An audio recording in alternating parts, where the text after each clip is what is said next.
సర్వశక్తుడ సర్వోన్నతుడ దయగల ప్రభు కృపగల దేవ మీ పవిత్ర నామానికి స్తుతులు స్తోత్రాలు చెల్లిస్తున్నాం. ఈ ఉదయకాల సమయంలో మీ పిల్లలముగా మమ్మల్ని అందరినీ సమకూర్చి తండ్రి మీ మాటల చేత మా హృదయాలు తృప్తిపరచడానికి శక్తితో బలముతో మమ్మల్ని నడిపిస్తున్నందుకు ఏమిచ్చి మీ రుణం తీర్చుకోగలం తండ్రి. ప్రభా మీ సన్నిధి కాంతి బిడ్డలందరి మీద ప్రకాశింపచేయండి. మీ సన్నిధాన వర్తనులుగా నిలువబెట్టండి. మీ సహాయము సహకారము మెండుగా బిడ్డలందరికీ దయచేయమని తండ్రి మీ మాటలు విత్తబడుతూ ఉండగా వారు విని విడిచిపెట్టే గుంపులోగాక తండ్రి విన్న ప్రతి మాట వారి హృదయంలో భద్రపరుచుకొని దాని ప్రకారంగా జీవించగలిగే శక్తిని అనుగ్రహించండి. మరి ముఖ్యంగా మీ దేన దాసునిగా మీ ఆత్మశక్తి ప్రభావము నా ఇందుంచి తండ్రి మీ పిల్లలతో సూటిగా మాట్లాడమని, అలాగే తండ్రి సేవా పరిచర్య కొరకు జరుగుతున్నటువంటి సభల కొరకు సహకరిస్తున్నటువంటి పిల్లలందరి కుటుంబాలలో వెలుగులు నింపమని, మరింత వృద్ధి మరింత సంతోషము వారి జీవితాల్లోంచి ఘనత మహిమ ప్రభావములు మీకు మాత్రమే చెల్లిస్తూ యేసుక్రీస్తు వారి దివ్యనామంలో ఈ ప్రార్థన మనవులు సమర్పించి జవాబు మీ వద్ద నుండి పొందుకుంటున్నాం మా కన్న తండ్రి, ఆమేన్. దయచేసి అందరూ కూర్చోండి. పరిశుద్ధుడైన ప్రభు, ప్రేమగల ప్రభు, దయగల ప్రభు మనల్ని ప్రేమించి మరొక శ్రేష్టమైన దినాన్ని ఆయన ఆరాధించుటకు ఆత్మతో సత్యముతో అందరం కూడా ఒకే చోట సమకూర్చబడుటకు మనకు అనుగ్రహించి ఈ విధంగా మనల్ని సిద్ధపరుస్తున్నందుకు నిత్యజీవ ప్రయాణంలో ప్రభువుకు నేను హృదయపూర్వకంగా కృతజ్ఞతాస్తుతులు చెల్లిస్తున్నాను. దేవుని నామానికి మహిమ కలుగునుగాక, ఆమేన్. ప్రియులరా, ఈరోజు కూడా ఒక విలువైన సందేశాన్ని దైవ గ్రంథంలో నుండి మనం అందరం నేర్చుకుందాం.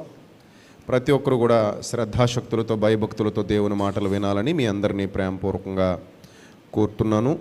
అపోస్తలుడైన పౌలు ఒక విలువైన సందేశాన్ని గలతీ సంఘానికి లేఖగా రాస్తూ అప్పటికే ప్రాచీన పద్ధతుల చేత, ప్రాచీన పద్ధతులు అంటే అప్పటికి వాళ్ళు ఏ వేటినైతే అవలంబించేవారో, ఏ మూఢ భక్తిలో అయితే, ఏ అంధవిశ్వాసాలలో అయితే ఉంటూ ప్రభువులోకి వచ్చారో ఆ ప్రాచీన పద్ధతుల చేత, ఇంకా అదే ఛాయ, ఇంకా అదే వాసన, ఏదో చింత చచ్చిన పులుపు చావలేదు అన్నట్టు కొంతమంది జీవితాల్లో పాతవి మిగిలిపోతుంటాయి కదా. ఆ పాతవి మిగిలిపోయాయట కొందరి జీవితాల్లో.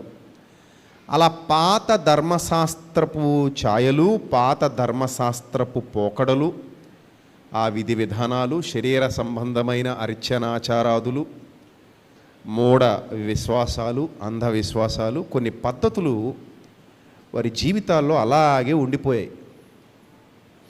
క్రీస్తులోకి వచ్చిన తర్వాత వాటితో పని లేదు అనే బలమైన భావన వారికి కలగజేయాలి. ఇప్పుడు పౌలు భక్తుడు ఆయన పరిచర్య అది.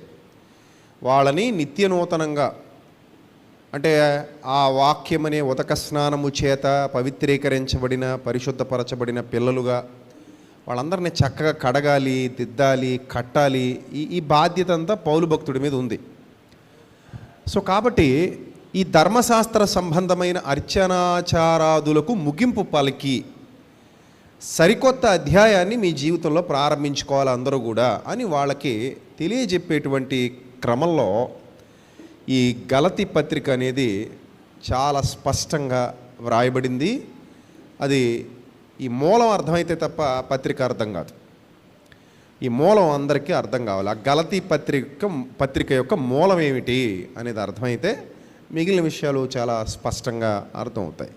రైట్.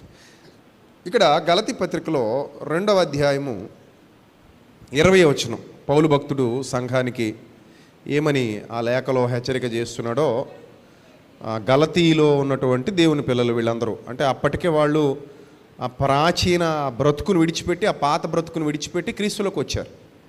సేమ్ మనకులాగే పాత పద్ధతులు, పాత ఆచారాలు, అంధవిశ్వాసాలు, మూఢ విశ్వాసాలు, మూఢనమ్మకాలు, వాటిని విడిచిపెట్టి సరికొత్త అధ్యాయాన్ని లిఖించుకోవటానికి ఈ కొత్త జీవితంలో నేను ప్రభు చెంతకు వచ్చాను. ఎంతమంది అయితే ఇక్కడ విశ్వసించి దేవుని సన్నిధిలో కూర్చున్నారో అలాగే వారు కూడా వచ్చినవారు.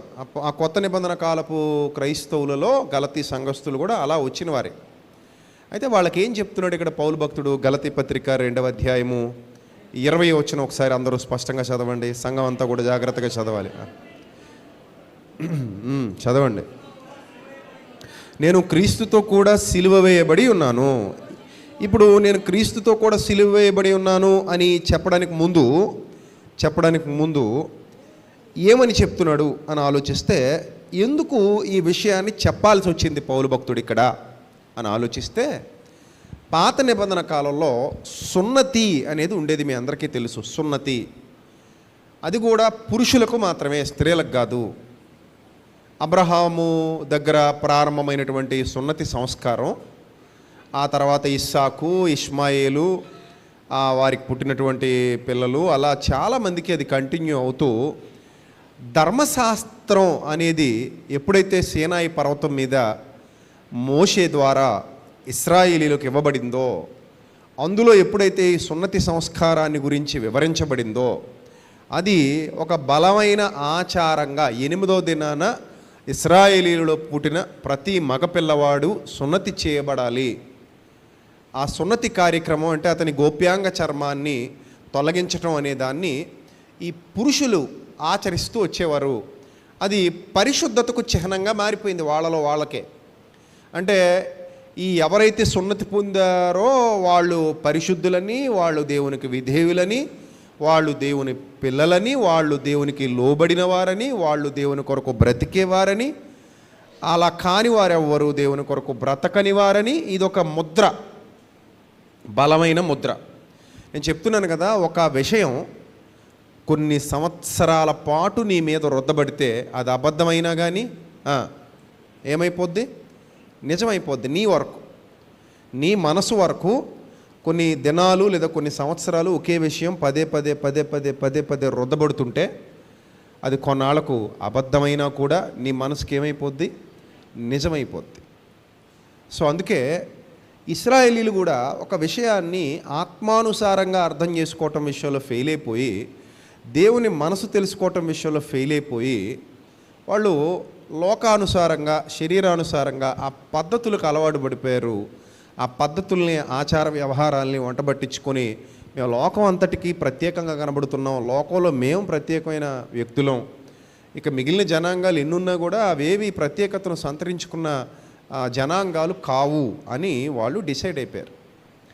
అలాంటి క్రమంలో కొత్త నిబంధన కాలం ప్రారంభమైంది. యేసుప్రభు ద్వారా అపోస్తలులు అందులోకి వచ్చారు.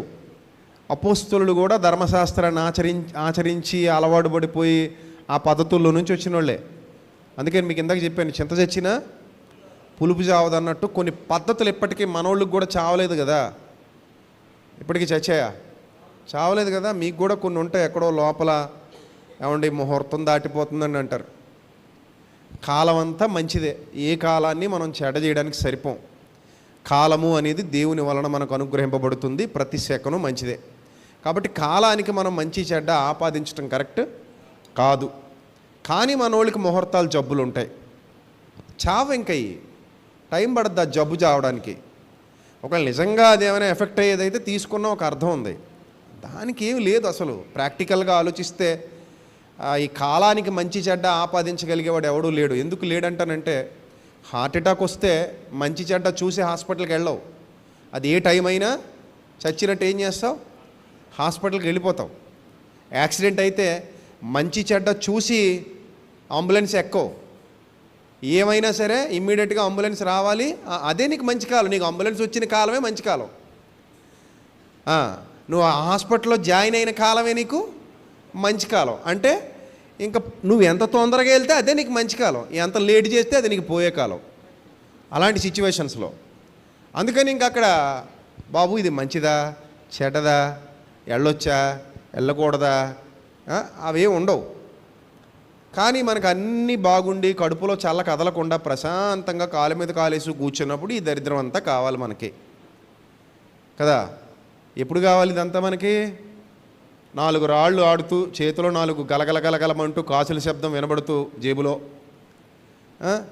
తిన్నదల్లా చక్కగా అరుగుతూ, తినడానికి ఇంత మిగిలిపోతూ, ఏం చేయాలో పని పాట లేక, ఏమి తోచక, కోడిగుడ్డు మీద ఈకలు పీకేంత సమయం మీకు ఉన్నప్పుడు, అప్పుడు ఏం చేస్తారంటే, ఏమండి ఎప్పుడు కట్టమంటారండి? 9 గంటల 32 నిమిషాలకా 31 నిమిషానికా అంటారు మీరు. 1 నిమిషానికి లేదు, 2 నిమిషాలకి లేదు. అప్పుడే కావాలి మీకు ఇవన్నీ. ఆ మధ్య ఎవడో ఒకడు బండి తెచ్చి అక్కడ పెట్టి, ఏమండి స్టార్ట్ చేసేయమంటారా, బటన్ నొక్కేయమంటారా అంటున్నాడు. ఏంటట, బటన్ నొక్కేయమంటారా ఫోన్లో? ఎన్ని గంటలు నొక్కాలండి నాయనా? అది ప్రస్తుతానికి ఇంకా దుర్ముహూర్తం నడుస్తుంది నీ బండి మీద, ఇప్పుడు నొక్కక నాయన. ఆడ ఎన్నిసార్లు నొక్కేసి నీకు ఇచ్చాడు అక్కడ షోరూంలో బండి ట్రై లేకుండా వాడకుండా నీకు ఇస్తారేటే.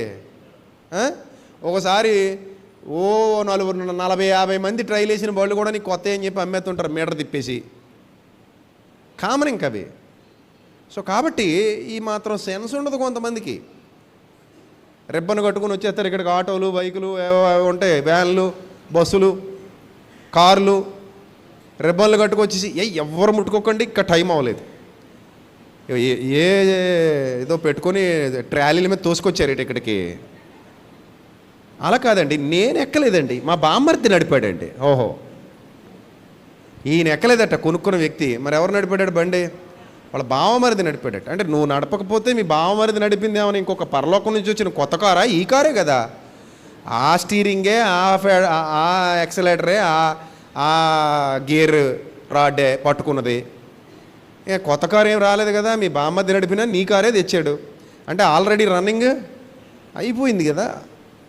ఉంటుందండి లోపల ఏదో మా పిచ్చి, మా వెర్రీనండి. అలాగా విమర్శిస్తారేంటండి మమ్మల్ని అంటారా? నేను ఎందుకు విమర్శిస్తాను, మీకు నచ్చినట్టు మీరు ఉండండి బాబు, నాకు ఎందుకట మీతో. అంతేనా? మరి నేను మిమ్మల్ని ఏం అనలేదు, మీరేం వినలేదు, అంతేనా? మన ఇద్దరు పంచాయతీ ఇక్కడితో తీరిపోయింది, అంతే. నీకు నాకు సంబంధం లేదు. సో ఇలా ఉంటాయి కొంతమందికి మూఢ విశ్వాసాలు, అంధవిశ్వాసాలు చచ్చిపోయి ఇంకా లోపల అలా బతికే ఉంటాయి. అవి అలా బతుకుండడం వల్ల ఇంకా వాళ్ళ ఆలోచన విధానం మారదు, వాళ్ళ సరళి మారదు. సో ఇలాగే అపోస్తలులు అయిపోయాక కూడా కొన్ని చావలేదట వాళ్ళలో.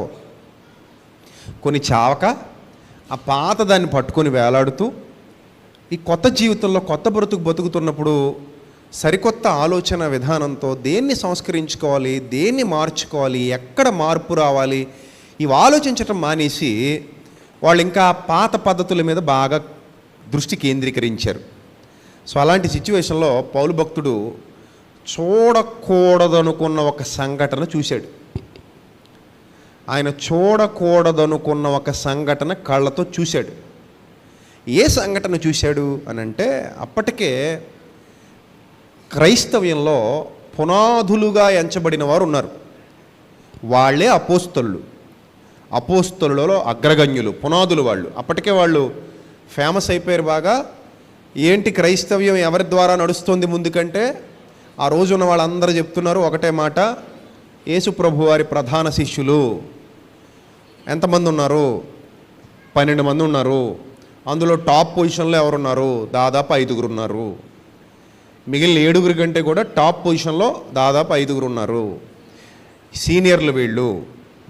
వీళ్ళ కనుసన్నల్లోనే క్రైస్తవ్యం నడుస్తోంది. ప్రస్తుతానికి ప్రధాన అనుచరులుగా, ప్రధాన పునాదులుగా యేసుప్రభు వారి స్ఫూర్తిని, యేసుప్రభు వారు రగిలించినటువంటి జ్వాలను ప్రపంచానికి అందించడానికి, ప్రపంచాన్ని మండించడానికి దేవుని శక్తి చేత ఏర్పరచబడినటువంటి వారుగా ఒక 5 దాదాపుగా అపోస్తలుల్లో కనబడుతున్నారు. యావత్ క్రైస్తవ సంఘాలు, సమాజం వారి యందు బాగా విశ్వాసం ఉంచింది, వారిని నమ్ముతుంది. వారు ఏది చెప్తే అదే వేదం అయింది. ఇంకా అక్కడ ఒక చిన్న విషయం మీ అందరికీ అర్థం కావాలి. వాళ్ళంత గొప్పగా పేరు ప్రఖ్యాతులు సంపాదించుకొని అప్పటికి ఏలుబడి చేస్తున్నారు, కానీ ఇంకా సర్వసత్యంలోకి అయితే వెళ్ళలేదు. మరి సర్వసత్యంలోకి వెళ్ళాలంటే కొంత సమయం పడుతుంది. పరిశుద్ధాత్ముడు ఆగమనం, ఆ పరిశుద్ధాత్ముని ఆగమనం తర్వాత వాళ్ళు లోతైన సర్వసత్యాన్ని అంగీకరించటం, పరిశుద్ధాత్ముడు వారిని ప్రేరేపించి ఆ సర్వసత్యంలోనికి నడిపించటం, అలా కొన్ని పత్రికలు వ్రాయబడి క్రమక్రమంగా ఒక పద్ధతి నడుస్తోంది. అలా నడుస్తున్నటువంటి తరుణంలో ఒక చిన్న విషపు చుక్క వాళ్ళల్లో పడింది. ఆ విషపు చుక్క ఏంటంటే, క్రైస్తవులమైనా సరే సున్నతి తప్పదు, పురుషులందరూ సున్నతి పొందాలి. ఎందుకంటే మన పితరుడైన అబ్రహాము దగ్గర అది మొదలైంది. అతనేమో విశ్వాసులకు తండ్రి. సో వాగ్దానాలన్నీ కూడా అతనితో లింక్ అయి ఉన్నాయి. అతనే సున్నతి పొందాడు. సున్నతి లేని వాళ్ళందరినీ ఇప్పుడు ఎలా చూడాలంటే మరలా హీనంగా చూడాలి. ఎందుకంటే మీరు గమనించారో లేదో, దావీదు గొలియాతుని చంపడానికి వెళ్ళినప్పుడు ఒక డైలాగ్ అంటాడు. ఏమంటాడు ఆ డైలాగ్ ఏంటి? ఓరి సున్నతి లేని ఫిలిష్తీయుడా అంటాడు. సున్నతి లేని ఫిలిష్తీయుడా అంటే అర్థం ఏంటి? అంటే జస్ట్ శరీర గోప్యంగా చర్మాన్ని తొలగించుకోని వ్యక్తిని దావీదు కూడా ఎలా చూస్తున్నాడు? అతని వ్యక్తిత్వాన్ని బట్టి మాట్లాడాడంటే దాన్ని వేరే విషయం పక్కన పెట్టండి. ఆ వ్యక్తిత్వాన్ని బట్టి, అతని లక్షణాలను బట్టి, అతని మానసిక స్థితిని బట్టి, అతని చెడ్డ గుణాలను బట్టి, ఒరే చెడ్డోడా యాక్సెప్టబుల్, ఒరే నీచుడా యాక్సెప్టబుల్, అరే దుర్మార్గుడా యాక్సెప్టబుల్, ఒరే విలువలు లేనివాడా యాక్సెప్టబుల్. బట్ ఏమంటాడు? సున్నతి లేనోడా అంటాడు. అవును, ఆ రోజుల్లో ఇంకా సర్వసత్యం లేదు కనుక సున్నతి లేనోడా అంటే ఆ రోజు ఇశ్రాయేలీలకి అది కరెక్టే. ఎందుకంటే అప్పటికి వాళ్ళకి తెలిసిన జ్ఞానం అదే, ఇంకా వేరే ఏమీ తెలీదు. కానీ ఇప్పుడు సర్వసత్యంలోనికి అడుగు పెడుతున్నటువంటి క్రమంలో పరిశుద్ధాత్మ నడిపింపు ఈ ఛాయలన్నిటినీ తొలగించాలి, ఆ సంపూర్ణమైన వెలుగులోనికి నడిపించాలి.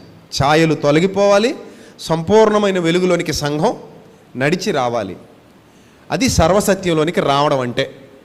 కాబట్టి ఇప్పుడు ఈ సున్నతి మీద సరైన అవగాహన లేకుండా ప్రారంభ దినాల్లో ఏం జరిగిపోయిందంటే మిస్టేక్స్ జరిగిపోయాయి. రాంగ్ రూట్లో వెళ్ళిపోతుందట. ఇంకా పెద్దగా ఏమీ నడవలేదు బండి, అప్పుడప్పుడే మొదలైంది. ఇంకా ఎంత దూరం ప్రయాణం జరగలా, ఇంకా వాళ్ళందరూ బతికే ఉన్నారు. పెద్ద పెద్దోళ్ళందరూ ఉన్నారు. ఇంకా అపోస్తలుల్లో పేతురు ఉన్నాడు, యోహాను ఉన్నాడు, ఆ సహోదరులు అందరూ ఉన్నారు, గొప్ప గొప్ప వాళ్ళు అందరూ ఉన్నారు. ఇంకా అప్పటికి బర్నబా కూడా ఉన్నాడు. ఇంత గొప్ప గొప్ప వాళ్ళు అందరూ ఇంకా బతుకున్న కాలంలోనే టర్న్ తీసుకుంది, రాంగ్ రూట్ వెళ్తుంది బండి, రాంగ్ రూట్. అప్పుడు దేవుడు పౌలును బాగా ప్రేరేపించాడు. అవును కదా, ఎవరో అందరూ రాంగ్ రూట్లో వెళ్ళిపోతే మరి దేవుడు ఊరుకుంటాడా? ఎవరో ఒకరిని రేకెత్తిస్తాడు ఆయన, రేపుతాడు ఆయన.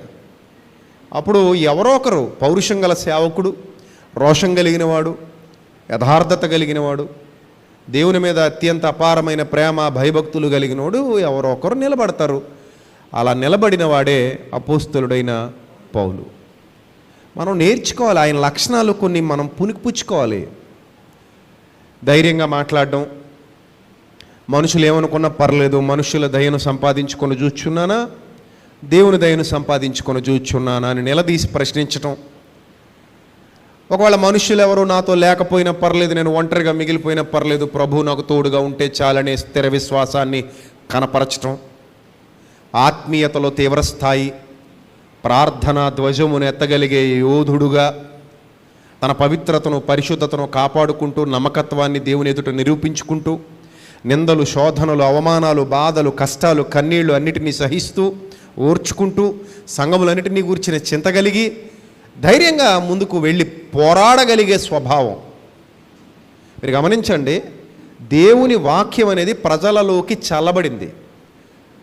చల్లబడిన తర్వాత ఎవరు పడితే వాళ్ళు తీసుకుని ఎలా పడితే అలా వక్రీకరించేసే అవకాశం ఉంది. అలా ఉన్న ప్రతిసారి సరిదిద్దవలసిన బాధ్యత దేవుడు తన సేవకులకు అప్పగిస్తూ వచ్చాడు. లేకపోతే ఎలా పడితే అలా తిప్పేస్తారు దాన్ని. ఎలా పడితే అలా తిప్పేస్తే చివరికి అందరూ ఆ రూట్లో వెళ్ళిపోతే మొత్తం నాశనం. అందుకే ఖండించుము, గద్దించుము, బుద్ధి చెప్పుము. ఈ వాక్యం అందరికీ ప్రామాణికం కాబట్టి ప్రామాణికమైన వాక్యాన్ని చాలా శ్రద్ధగా, జాగ్రత్తగా, నిశితంగా అద్దంలో చూస్తున్నంత స్పష్టంగా చూస్తూ మనం నేర్చుకోవాలి, దాన్ని అనుసరించాలి. అలా లేని నాడు అందరూ కూడా దారి తప్పిపోయే అవకాశాలు పుష్కలంగా ఉంటాయి. రైట్. సో ఇప్పుడు అసలు ఏం జరిగింది, పౌలు గారి మాట మాట్లాడడానికి ముందు ఏం జరిగింది అని చూస్తే 11వ వచనంలో ఒక మాట రాయబడింది. అయితే కేఫా మీన్స్ పేతురు. కేఫా అంటే ఎవరు? పేతురు. పేతురుకున్న మరో పేరే కేఫా. యోహాను సువార్తలో ఉంటుంది, నీవు కేఫా అనబడదు అంటే. కేఫా అంటే బండ అని అర్థం వస్తుంది, రాయి అని ఒక అర్థం వస్తుంది. ఈ కేఫా అంతియొక్కయ అనే ప్రాంతానికి వచ్చినప్పుడట అతడు అపరాధిగా తీర్చబడ్డాడట. ఎవరు తీర్చారంటే దేవుని వాక్యం తీర్చింది. ఎవరిని? పేతురునే అపరాధి అంటుంది. ఎవరు? దేవుని వాక్యం. అర్థమైందా? కొంతమందికి తెలియదండి కేఫా అంటే పేతురు అని, కొంతమందికి తెలియదు, వేరే వ్యక్తి అనుకుంటారు వీళ్ళు. గల్తీ పత్రిక చదివేటప్పుడు కేఫా అంటే వేరే ఎవరో పర్సను, ఆయనకి వీళ్ళకి సంబంధం లేదు అనుకుంటారు. బట్ ఇక్కడ కేఫా అంటే ఎవరట? పేతురు, పీటర్ గారు. 2 పత్రికలు రాసిన పీటర్ గారే కేఫా అంటే. సో ఈ కేఫా అంత్యోకే అనే ప్రాంతానికి వచ్చినప్పుడు దేవుని వాక్యం అతన్ని అపరాధిగా తీర్చింది. నువ్వు అపరాధి అంతే, నిలబడు, దోషిగా నిలబడు, బోన్లో నిలబడు అంటే ఏంటి? పేతురును కూడా దేవుని వాక్యం వదలదా? వదలదు. పేతురును కూడా పరిశుద్ధాత్ముడు సహించడా? తప్పు చేస్తే సహించడు. పౌలుని ఎన్నుకున్నది అందుకేనా? అందుకే. ఒకవేళ పౌలు ఆ స్థానంలో ఉన్న దేవుడు ఇంకొకరిని ఎన్నుకొని పౌలుకు కూడా ఏం చేస్తాడు? అమ్మో బుద్ధి చెప్పిస్తాడు తప్ప విడిచిపెట్టడు ఆయన. ఎందుకంటే నువ్వు ఇక్కడ రాంగ్ రూట్లో ఉన్నావు నాయన, సరిదిద్దుకో, అవకాశం ఇచ్చాడు. అది ఇవ్వాలి, అవకాశం ఇవ్వాలి. ఎవరికైనా సరే అవకాశం ఇవ్వాలి. దేవుడు అవకాశం కంటే అవకాశాలు ఇస్తాడు ఆయన. దేవుడు ప్రేమ గలవాడు కనుక అవకాశం ఇవ్వడు. ఏమిస్తాడు? అవకాశాలు ఇస్తాడు. దాన్ని ఎవరు సద్వినియోగం చేసుకుంటారో వారు ధన్యులు, ఎవరు దుర్వినియోగం చేసుకుంటారో వాళ్ళు వాళ్ళ ప్రాణాలకు వాళ్ళే ఉత్తరవాదులు. మరి ఏం చేయలేము ఇంకా అలాంటి వాళ్ళని. సో ఇక్కడ మనం జాగ్రత్తగా గమనిస్తే, నాయన గొప్ప స్థితిలో నేను ఉంచినప్పుడు, మంచి పొజిషన్ నీకు ఇచ్చినప్పుడు, నువ్వింత చండాలంగా బిహేవ్ చేస్తే అలా నాయన నీకు మంచి స్థానం కల్పించబడింది ఇక్కడ. మరి ఆ మంచి స్థానాన్ని నువ్వేం చేసుకోవాలి? పదిలం చేసుకోవాలి. మరి చేతులారా నువ్వు పాడు చేసుకుంటానంటే ఎవరేం చేస్తారు? సో కాబట్టి దిద్దుకుంటావా, శిక్షించమంటావా? ఇది దేవుని ప్రశ్న. దిద్దుకుంటావా, శిక్షించమంటావా? ఇప్పుడు వెంటనే పేతురు భక్తుడు తీర్చబడ్డాడు అపరాధిగా గనుక ఇక్కడ పౌలు 12వ వచనంలో అంటాడు, నేను ముఖాముఖిగా అతనిని ఎదిరించాను అంటాడు. ఎలాగట? ముఖాముఖిగా అతనిని పౌలు భక్తుడు ఏం చేశాడట? ఎదిరించాడు. అంటే పేతురు పౌలుల యుద్ధం అన్నమాట ఒక రకంగా. ఇది పౌలు పేతురుల యుద్ధం. ఈ టైటిల్ పౌలు పేతురుల యుద్ధం ఏంటంటే బాబు కొత్తగా ఉంది, మేము ఎప్పుడు చూడలేదు బైబిల్లో అంటే మీరు చదవలేదు అంతే. నేనైతే ఎప్పుడో చూశాను. మీరు ఒకవేళ ఎవరైనా ముందుకు వచ్చి అయ్యి బాబోయ్ మాకు ఇదేదో చాలా కొత్తగా ఉందంటే మేము ఎప్పుడు వెళ్ళలేదండి అన్నారు అనుకో, ఒకవేళ అది మీకు కొత్త ఏమో కానీ నాకు పాతే. ఎందుకు నాకు పాత అంటే నేను ఎప్పుడో కొన్ని సంవత్సరాల క్రిందటే ఈ ప్రసంగం చేశాను ఆల్రెడీ. సో కాబట్టి దీనికి ఏమని టైటిల్ పెట్టుకోవచ్చు అంటే మీరు, ఇది పౌలు పేతురుల యుద్ధం. ఈ పౌలు దావీదు గొలియాతుల యుద్ధం గురించి తెలుసు, కానీ మాకు ఈ పౌలు పేతురులకు కూడా యుద్ధం జరిగిందా అంటే అవును, ఇది ఆత్మ సంబంధమైన యుద్ధం.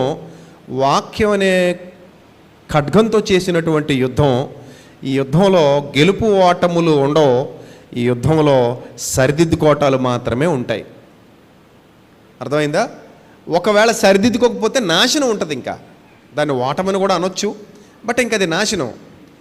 సో ఇక్కడ మీరు జాగ్రత్తగా గమనిస్తే ఎందుకు వీళ్ళిద్దరి మధ్య ఇలాంటి పరిస్థితి ఏర్పడింది అంటే, చూడండి అక్కడ పౌలు భక్తుడు దాని గురించి ఎక్స్ప్లెయిన్ చేస్తున్నాడు పరిశుద్ధాత్మ ప్రేరణతో. ఏలయనగా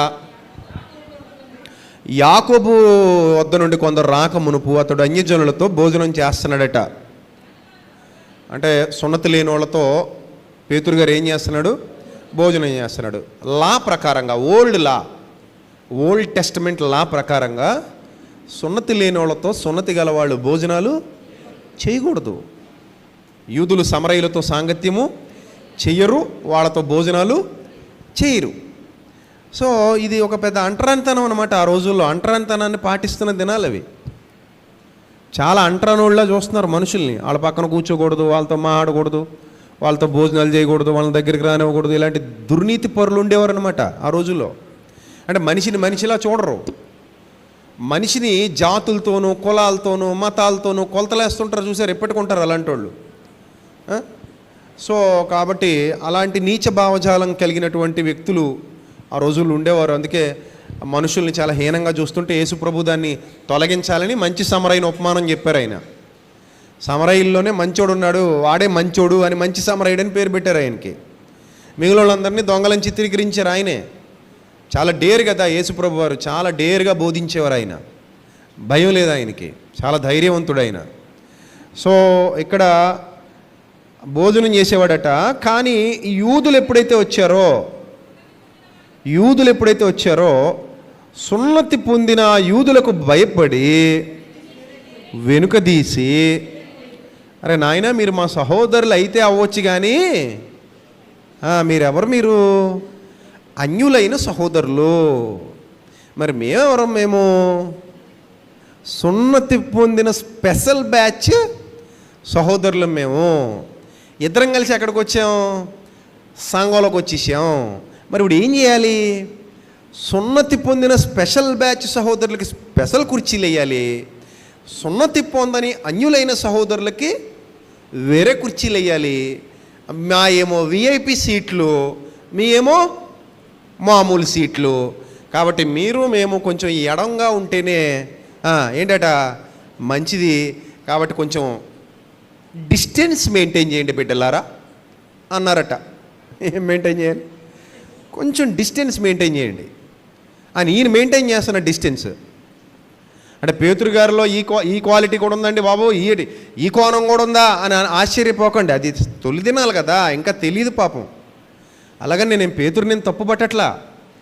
ఎప్పటి నుంచో బాగా నాటుకుపోయి ఉన్నది ఆచారాలు అవి. అందులో నుంచి రావడం, బయటపడడానికి కొంచెం టైం పట్టింది. అర్థమైందా? సేమ్ మనకులాగే. ఎవడైనా చూడండి, చిన్న రెండు పచ్చిమిరపకాయలకి 2 ఎండుమిరపకాయలు నిమ్మకాయ గుచ్చి పడేసాడు అనుకోండి, తొక్కుతారట మీద దాన్ని. తొక్కుతారా? పక్క నుంచి పోతారా? భయం, గడగడ వణుకుపోతారు నిమ్మకాయకి. ఏదో ఇంట్లో పెళ్ళానికి వణుకుపోయామంటే ఒక అర్థం ఉంది. ఆవిడేదో గయ్యాలది అనుకోవచ్చు.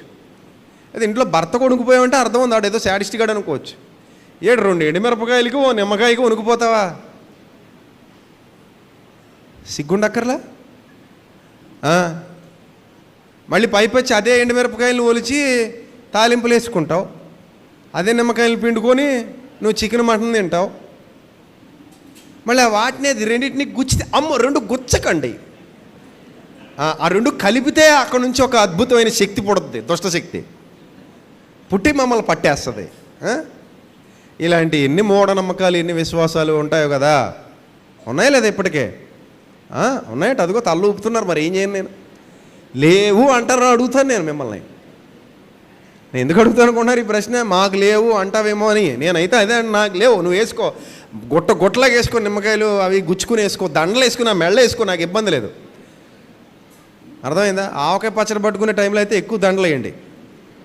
శుభ్రంగా ఇంటికి వెళ్ళి మిల్లి దగ్గర పంపించి మన కుర్రాళ్ళని కారం ఆడించి తెచ్చుకొని ఆవకాయ పచ్చడి పట్టుకుని సంవత్సరం అంతా తింటాం.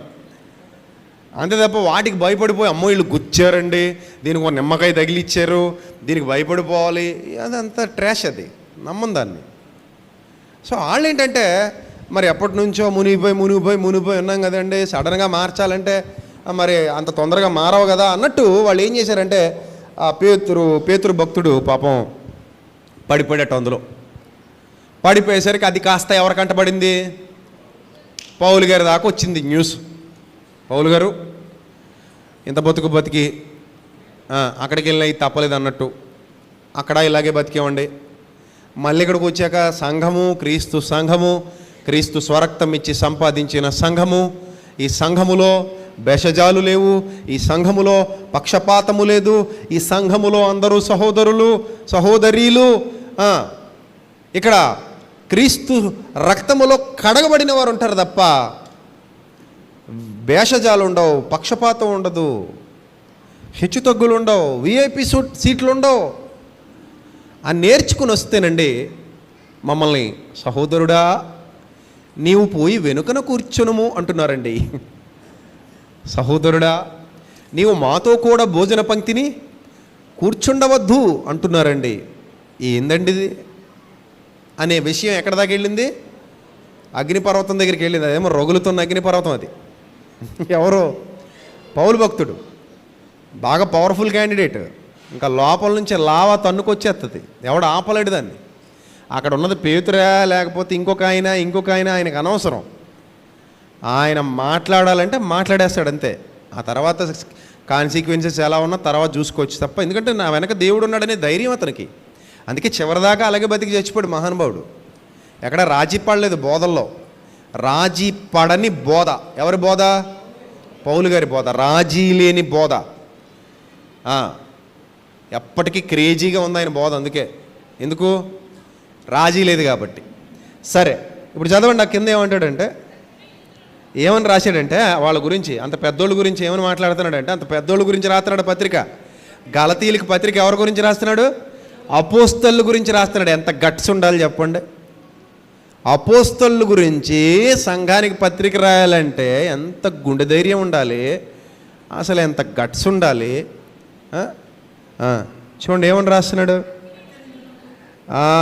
సున్నతి పొందిన వారికి భయపడి వేరైపోతే 13వ వచనంలో, తక్కిన యూదులు కూడా పేతురుతో కలిసి మాయ వేషం వేసుకున్నారు గనుక.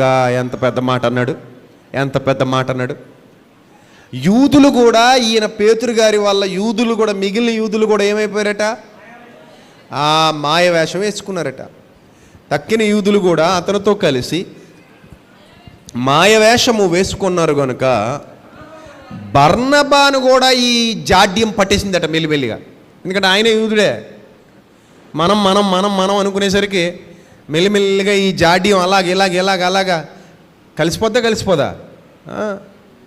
కలిసిపోద్ది. ఇప్పుడు మానవత్వం చచ్చిపోయింది, ప్రేమతత్వం చచ్చిపోయింది. ఏమొచ్చేసింది?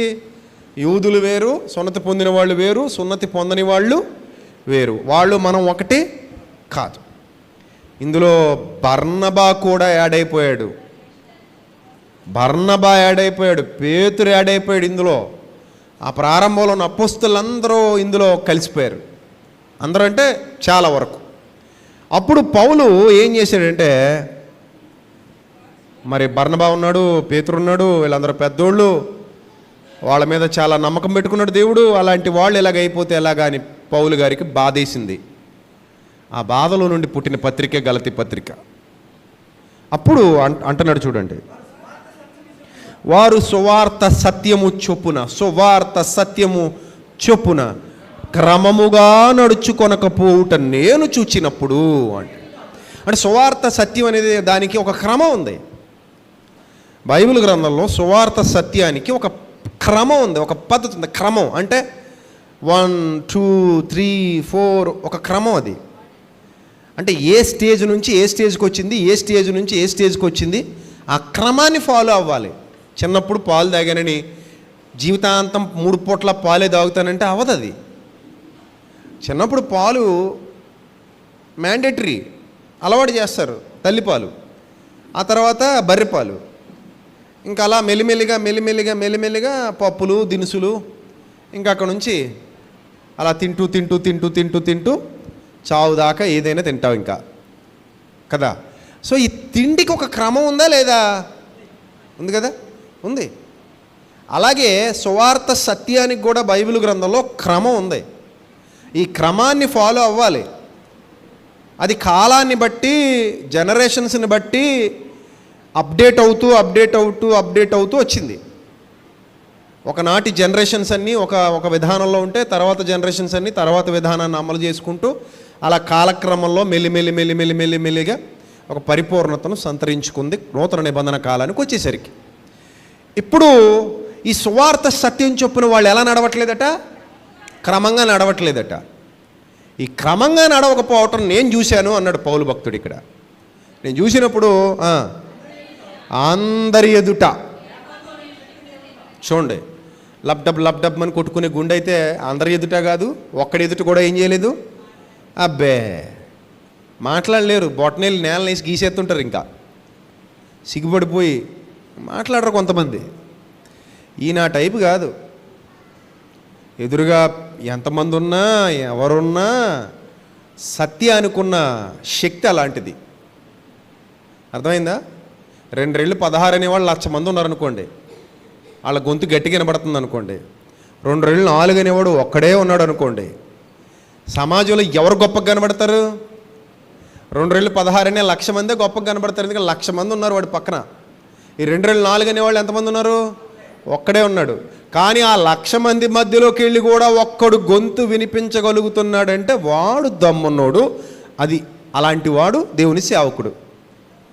అలాంటి సేవకుడు ఇక్కడ అపోస్తలుడైన పౌలు. అక్కడ 100 మంది అరవనే, ఇక్కడ ఒక్కడే మాట్లాడతాడు. కానీ ఈ ఒక్కడు సత్యం మాట్లాడతాడు. సత్యం మాట్లాడతాడు కనుక అతనికి ఎదురుండదు, తిరుగుండదు, అతని ధైర్యానికి హద్దు అదుపు ఉండదు. అందుకే అందరి ఎదుట ఏమన్నాడట?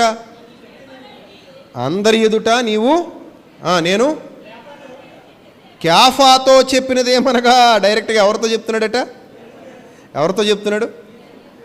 క్యాఫాతో చెప్పినది ఏమనగా, నీవు యూదుడవై ఉండి యూదుడవలే కాక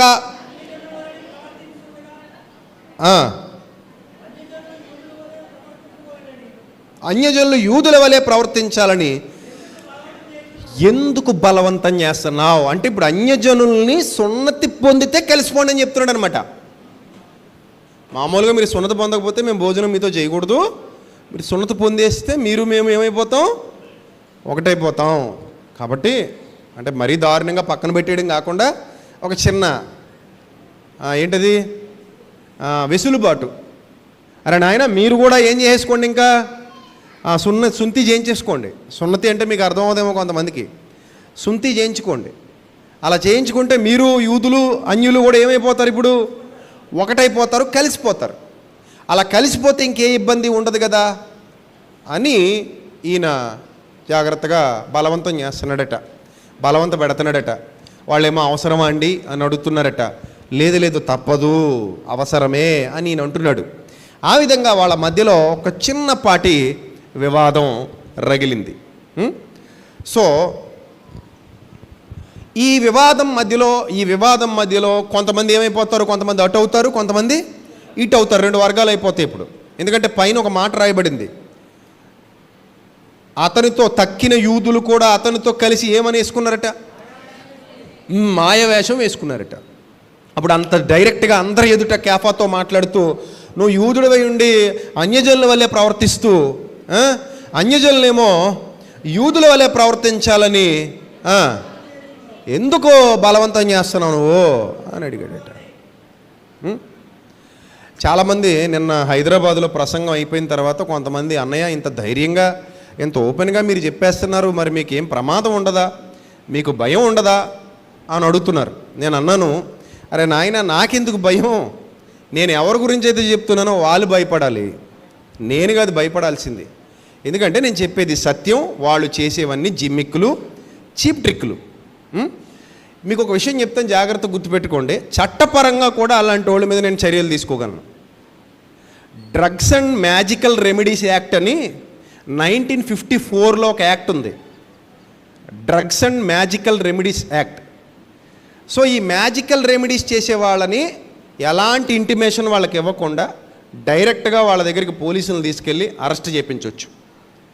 ఇప్పుడు ఈ చాలామంది చీప్ ట్రిక్స్ చేసే వాళ్ళని, ఈ జనాలను మోసం చేసే వాళ్ళని జస్ట్ ఒక మనిషి వచ్చి ఇలా జరిగిందండి అని చెప్తే ఆ మనిషిని తీసుకెళ్ళి అక్కడే ఇమ్మీడియట్గా పోలీసులతో అరెస్ట్ చేయించేటువంటి యాక్ట్ ఉంది. అది వాళ్ళకి అర్థం కాక ఇలాంటి పనికిమాలిన పనులన్నీ సమాజంలో చేస్తున్నారు.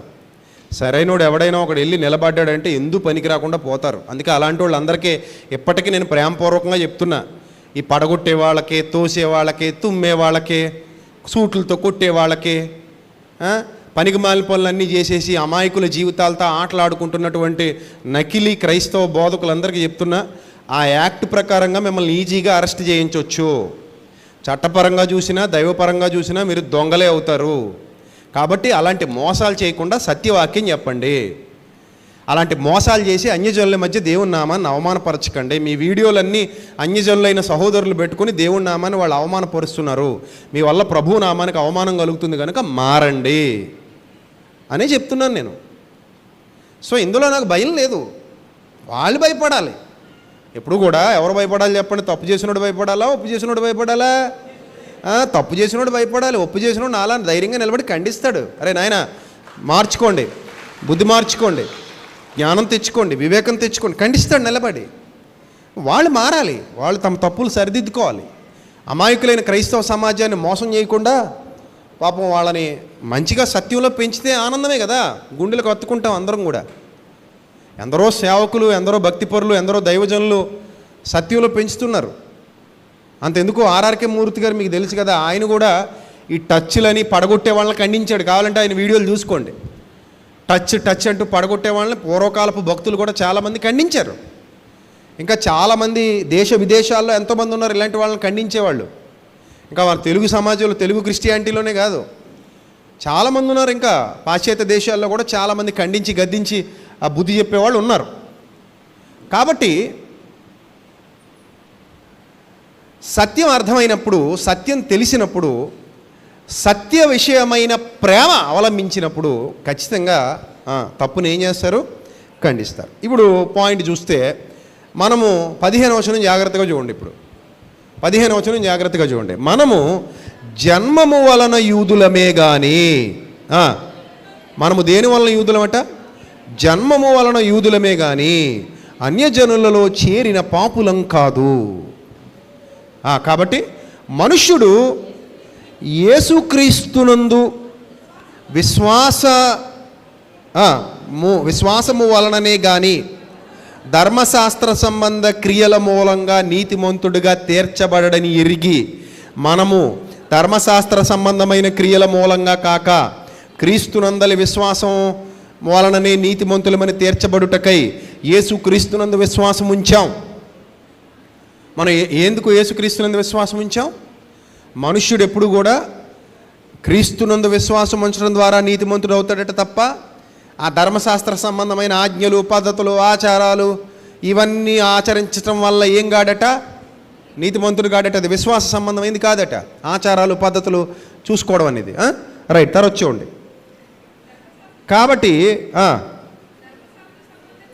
ధర్మశాస్త్ర సంబంధమైన క్రియల మూలంగా ఏ శరీరీ నీతిమంతుడని తీర్చబడ్డట.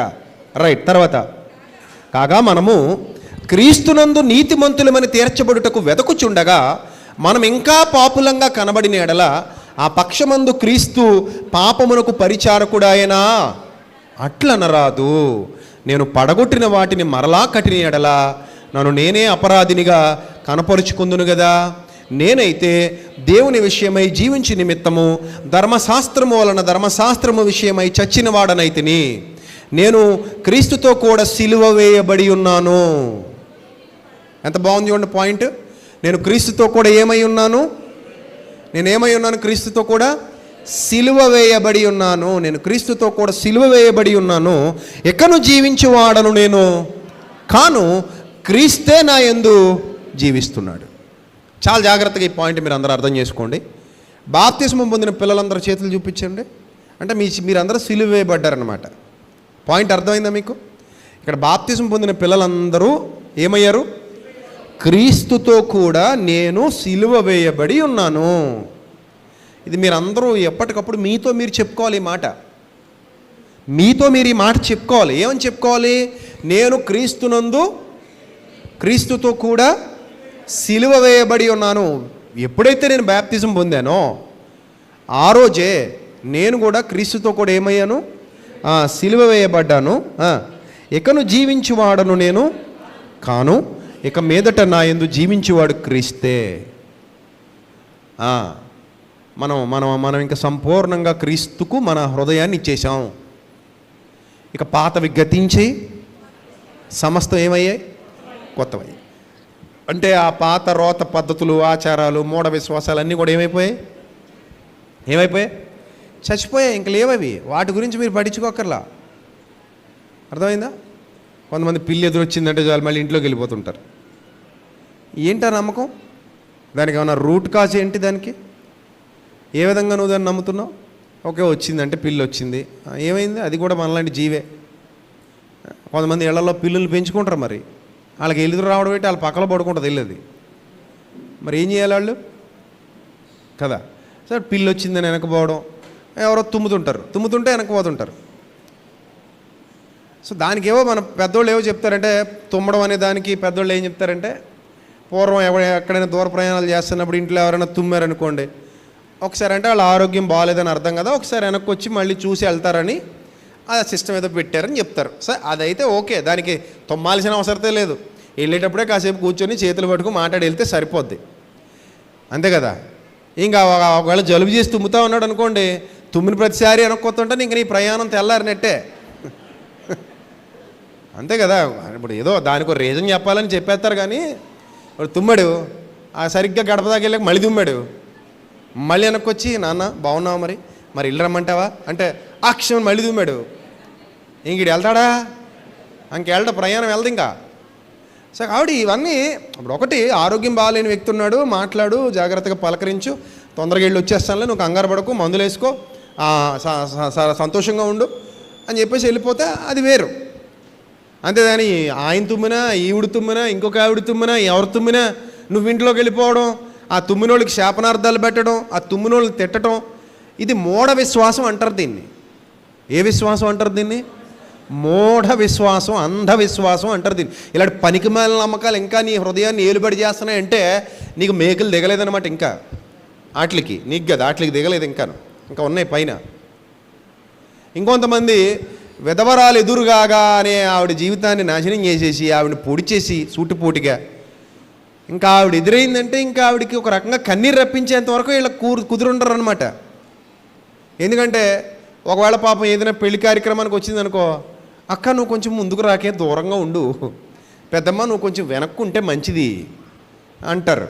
అప్పుడు ఆవిడకి అనవసరంగా వచ్చానేమో అనిపిస్తుంది. కొంతమంది పాపం ఏదో నడుచుకుంటూ వచ్చేస్తుంటారు, వీళ్ళకి ఎదురైపోగానే ఛీ అనుకుని వెనక్కి వెళ్ళిపోతారు. ఆ ఒక్కదానికి ఆవిడకి వీధిలోకి రావడానికి భయం వేస్తుంటుంది. ఇప్పుడు ఎవరికైనా బాధే కదా. ఇప్పుడు అలా నిన్ను చూసి ఒకళ్ళు వెనక్కి వెళ్ళిపోయారని కానీ నీ ఆలోచనలన్నీ ఏమవుతాయి? మళ్ళీ ఆ చచ్చిపోయిన భర్త మీదకి వెళ్తాయి. ఆ రోజంతా ఏడుస్తూ ఉంటావు, ఇంక నేను వీధిలోకి వెళ్ళడానికి పనికిరానా అనిపిస్తుంది. అలాగా విధవరాండ్రను బాధ పెట్టడం తప్పితే వాళ్ళు చేసిన పాపం ఏముంది? ఒక రకంగా వాళ్ళు మనకు తల్లులు, పెద్దవాళ్ళు అయిపోతే వాళ్ళు మన తల్లులు. మన తండ్రి చచ్చిపోతే తల్లిని అలాగే ట్రీట్ చేస్తామా? ఒకవేళ తండ్రి చచ్చిపోతే తల్లిని అలాగే ట్రీట్ చేసే కొడుకున్నాడంటే వాడు కొడుకు అవుతాడా? ఒకవేళ నీ తల్లినేమో పర్లేదమ్మా నువ్వు ఎదురు రావచ్చు, వీధిలో భర్త చచ్చిపోయిన ఏ స్త్రీ నాకు ఎదురు రాకూడదంటే అదేమన్నా మంచి పద్ధత, దరిద్రం పద్ధతి కాదా? మనిషిని మనిషిగా చూస్తున్నావా? మానవత్వం ఉందా మనలో? దయాళత్వం ఉందా? పాపం ఇప్పటికే వాళ్ళు భర్త చనిపోయి ఉన్నారు, అలాంటి వాళ్ళని ఆదరించి ఓదార్చాలి. కానీ అమ్మా నువ్వు రా అమ్మా, ఏం పర్లేదమ్మా, నీ బిడ్డలాంటోండి అమ్మా అంటే వాళ్ళు ఎంత హ్యాపీ ఫీల్ అయిపోతారు.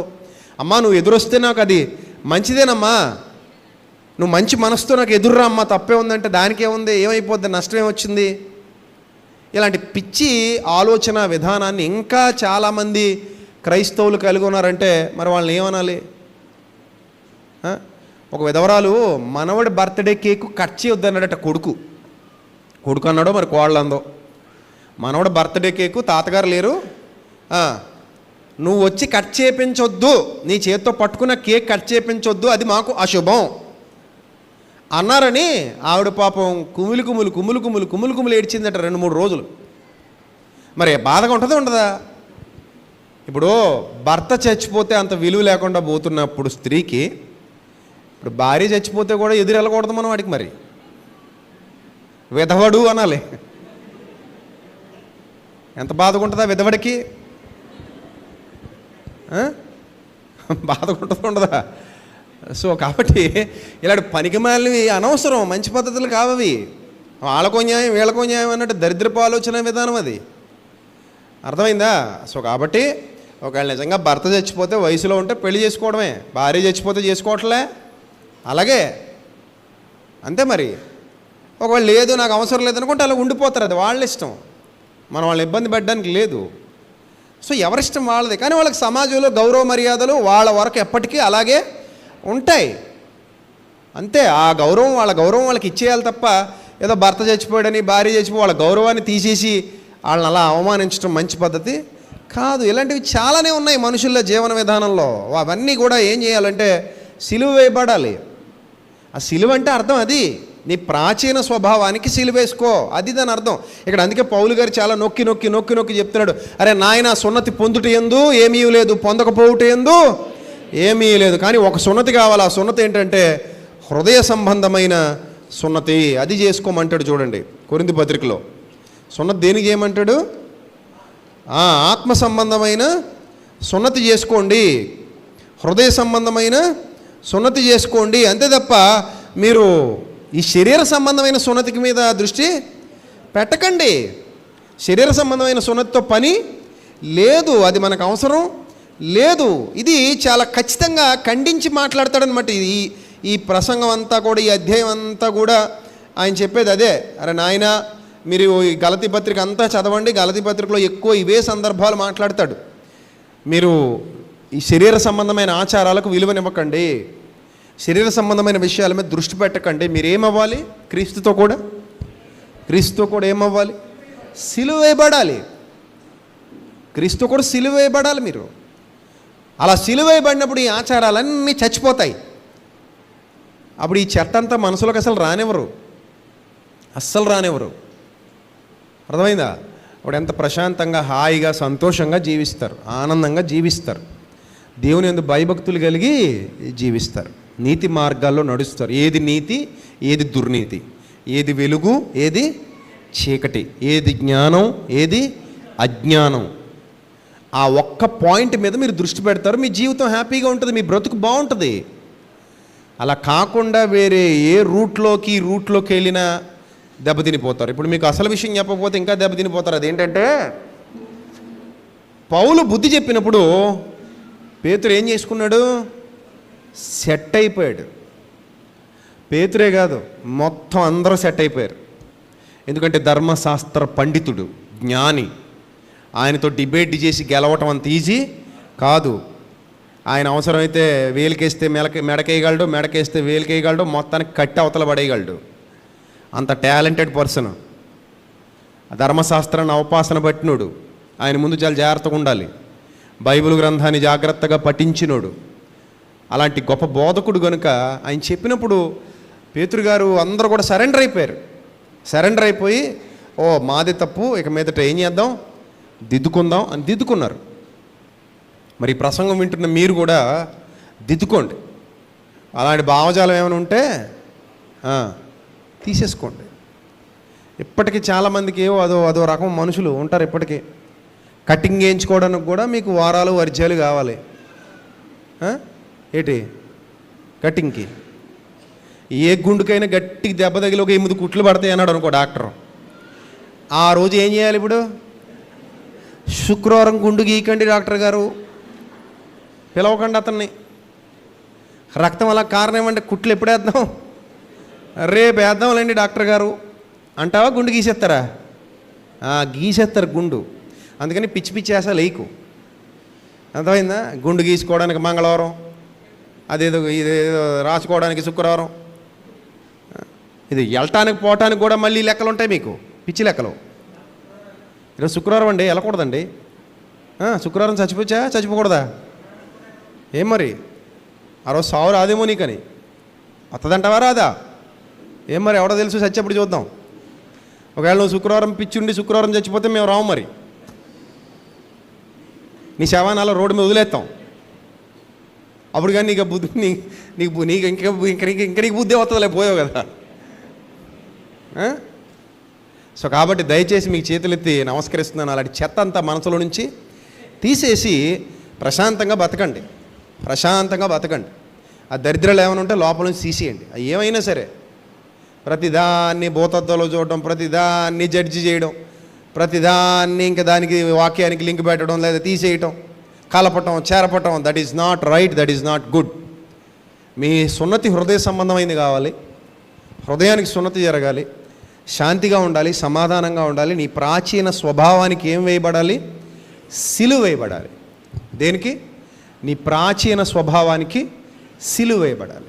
ఎప్పుడైతే నీ ప్రాచీన స్వభావానికి సిలువ వేయబడిందో, ఇక క్రీస్తే నా యందు జీవిస్తున్నాడు అన్నాడు. అక్కడ అన్నాడా లేదా?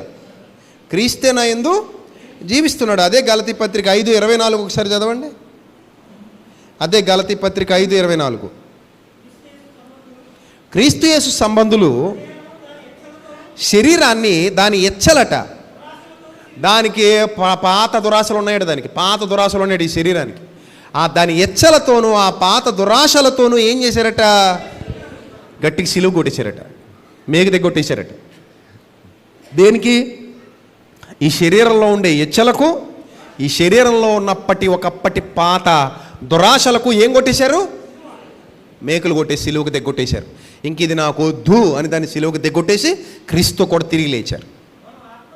సిలువ వేయబడిన క్రీస్తుతో కూడా ప్రాచీన స్వభావాన్ని సిలువేసేసి కొత్త వ్యక్తిగా తిరిగి పునరుద్ధానం పొందారు. కొత్త వ్యక్తిగా తిరిగి బయటకు వచ్చారు. కొత్త మనిషిగా మారి బయటకు వచ్చారు. ఇంకా మీకు ఎలాంటి దుష్ట స్వభావాలు మీలో లేవు. అలాగని మీలో పాపపు స్వభావం కూడా సిలువేశారు. అందుకే ఇక్కడ క్రీస్తు యేసు సంబంధులు శరీరమును దాని ఇచ్చలతోనూ దురాశలతోనూ ఏం చేశారట? సిలువ వేసేశారు. రోమపత్రిక 6:6లో కూడా అదే చెప్తాడు. ఒకసారి చూద్దాం. రోమపత్రిక 6:6 ఏమనగా మనమికను పాపమునకు దాసులు కాకుండుటకు ఆ పాప శరీరము నిరర్ధకమగునట్లు మన ప్రాచీన స్వభావం పుట్టినట్లు ప్రాచీన పురుషుడు అంటాడు. మన ప్రాచీన స్వభావాన్ని ఏం చేశాం? ఆయనతో కూడా సిలువ వేయబడినని ఎరుగుదుము అన్నాడు. అలా చనిపోయిన మనం పాప విముక్తులమైన తీర్పు పొందాం. అంటే మన పాతవన్నీ ఏం చేసాం? సిలువేసేసాం. ఇప్పుడు ఎలా ఉన్నాం? కొత్తగా మారాం. ఇప్పుడు ఇక్కడున్న బాప్తిస్మ పొందిన నువ్వు కొత్త వ్యక్తివి, కొత్త దేవుని కుమారుడివి, కొత్తగా జన్మించిన వాడివి, నూతన సృష్టి. గనుక మళ్ళా పాతదాన్ని తిరిగి తీసుకొచ్చి జీవితంలో పెట్టుకోవడం, ఆ ఆలోచనలు మళ్ళీ బతికించటం, వాటికి మరలా నీళ్లు పోసి పడగొట్టిన వాటిని మరలా తిరిగి కట్టాలనుకోవటం, అది ఏమాత్రం ఆమోదయోగ్యమైనటువంటి విషయం కాదు. కాబట్టి ప్రియమైన దేవుని ప్రజలారా, పనికిమాలిన సెంటిమెంట్లకి నీళ్లు వదిలేయండి. ఆ చెత్త అంతా పోగేసుకుని మీద పెట్టుకొని మీ మానసిక స్థితిని, పరిణతిని పాడు చేసుకోకండి. పాపం విషయంలో జాగరూకులై ఉండండి. ఇతరులకు ఏ కీడు చేయకండి, ఇతరులకు ఏ అన్యాయం చేయకండి. యథార్థంగా నీతిగా మీ మార్గాల్లో మీరు వెళ్ళిపోండి. దేవుని మార్గాల్లో నడవండి, దేవుని ఇష్టాన్ని నెరవేర్చండి. అనేకులకు సత్య మార్గాన్ని పరిచయం చేయండి. దేవుని పనిలో కడవరకు నమ్మకంగా వాడబడండి. దీపం ఎప్పుడు ఆరిపోతుందో తెలియదు. వెలిగినంత వరకు చక్కగా వెలగండి. ఇతరుల్ని వెలిగించండి. మీరు వెలగండి, ఇతరుల్ని వెలిగించండి. మీరు కష్టపడండి, ఇతరుల్ని సంతోషపెట్టండి. మీరు కష్టపడండి, ప్రయాసపడండి, ప్రభువును ఆనందపరచండి. ఒక్క పాపి మారు మనసు పొందితే పరలోకంలో ఉన్న తండ్రి గొప్ప సంతోషం. మీరు ఏ విధంగా అయితే మీ ప్రాచీన స్వభావాన్ని సిలువ వేశారో, అలాగే ఇతరుల ప్రాచీన స్వభావాన్ని కూడా సిలువ వేయుటకు సత్యవాక్యమును ఖడ్గమును మీరు సమాజంలోనికి తీసుకొని వెళ్ళాలి. అది మనందరి బాధ్యత. అదే ప్రభు మన మీద మోపిన బాధ్యత. మనమే ఇంకా ఇయ్యకపోతే ఇంకెక్కడికి మోసుకెళ్తాం? ఎవరికి తీసుకెళ్తాం? ఎక్కడ తీసుకెళ్తాం? సో కాబట్టి మీరు మొదట దాన్ని సిలువేసేయండి. మీరు మొదట దాన్ని విడిచిపెట్టేయండి. మీరు మొదట మీ భౌగోళికమైన ప్రాపంచికమైన పాత ఆలోచన విధానానికి స్వస్తి పలకండి. దాన్ని వదిలేయండి.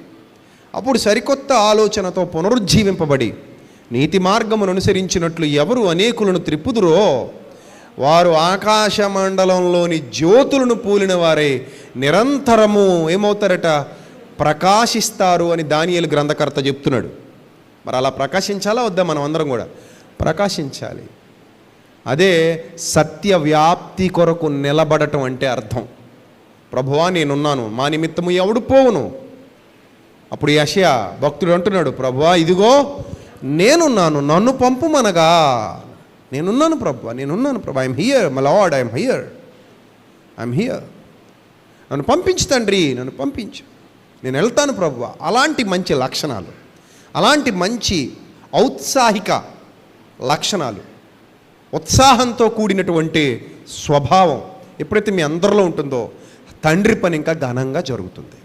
మనం నిద్రపోతే ప్రపంచంలో వెలుగు ఉండదు, ప్రపంచం నిద్రపోతుంది. అందుకే వెలుగుతున్న దీపాన్ని ఇప్పుడు కొంచెం కింద కానీ మంచం కింద కానీ ప్రభువు పెట్టొద్దు అన్నాడు. వెలిగింపబడిన మీదట నువ్వు కొంచెం కింద కానీ మంచం కింద కానీ దీపం ఏం చేయకూడదట? పెట్టకూడదట. అనేకులకు వెలుగిచ్చుటకు బాప్తిస్మం పొందిన ఓ దీపమా నువ్వు ఎక్కడుండాలి? అనేకులకు వెలిగిచ్చుటకు దీపస్తంభం మీద ఎక్కి నిలబడాలి బిడ్డ, గుర్తుపెట్టుకో. ఎక్కడుండాలి? ఎత్తైన దీపస్తంభం మీదకి ఎక్కి నిలబడాలి నువ్వు. అప్పుడే ప్రపంచం ఆ వెలుగులో సత్యాన్ని తెలుసుకుంటుంది. నువ్వు ఆరిపోయే లోపు ఒక దీపంలో వెలుగు అని నీకు చెప్పడానికి గల కారణం అదే. నీ వెలుగులో ప్రపంచం సత్యాన్ని తెలుసుకుంటుంది. నీ వెలుగులో ప్రపంచానికి జ్ఞానం అందించబడుతుంది, నీ వెలుగులో ప్రపంచం కొత్త పుంతలు తొక్కుతుంది. ఒక్క పాపి నీ వల్ల మారు మనసు పొందిన పరలోకంలో ప్రభు చాలా సంతోషిస్తాడు. మరి నువ్వు మారు మనసు పొందకుండా పాపిని మారు మనసు పొందమని చెప్తానా అంటే అది చాలా చండాలంగా ఉంటుంది. కనుక మొదట మనం సిలువ వేయబడాలి. ఆ తర్వాత అనేక మంది యొక్క ప్రాచీన స్వభావాలు సిలువ వేయుటకు సువార్త యోధునిగా నువ్వు ముందుకు కదలాలి. నీ వంతు కష్టాన్ని నువ్వు భరించాలి, స్వీకరించాలి. కాబట్టి ప్రియమైన దేవుని సంగమా, చరిత్ర విన్నాం, చాలా శ్రద్ధగా నేర్చుకున్నాం. జాగ్రత్త, దీనికి లోబడండి, భయభక్తులు కలిగి జీవించండి. ప్రభు మార్గాలను పౌలు భక్తుని వలె రోషం కలిగి అనుసరించండి. అలాంటి నీతి మార్గాల్లో నడిచే స్థితిని దేవుడు నీకు నీ కుటుంబానికి సమృద్ధిగా దయచేయనుగాక. ఆమేన్. తలలో వంచండి, ప్రార్థన చేద్దాం. సర్వశక్తుడ, సర్వోన్నతుడ, దయగల ప్రభువా, కృపగల దేవా, ఇప్పటి వరకు విలువైన మీ మాటల చేత మీ పిల్లల హృదయాలను శుద్ధీకరించినందుకు, ఆలోచింపజేసినందుకు స్తోత్రం తండ్రి. ప్రభువా, ఈ సత్యవాక్యము ఇంకా అనేకులకు వ్యాపించబడటానికి మీ పిల్లల్లో మంచి ఆలోచన పుట్టించండి, వారిని ప్రేరేపించండి. ఈ సత్యవాక్యం వేలాది మంది, లక్షలాది మంది వింటున్నారు ప్రభువా. ఇక్కడే కాదు, దూరదేశాల్లో, దూర ప్రాంతాల నుండి కూడా చాలామంది లైవ్ ద్వారా వీక్షిస్తున్నారు.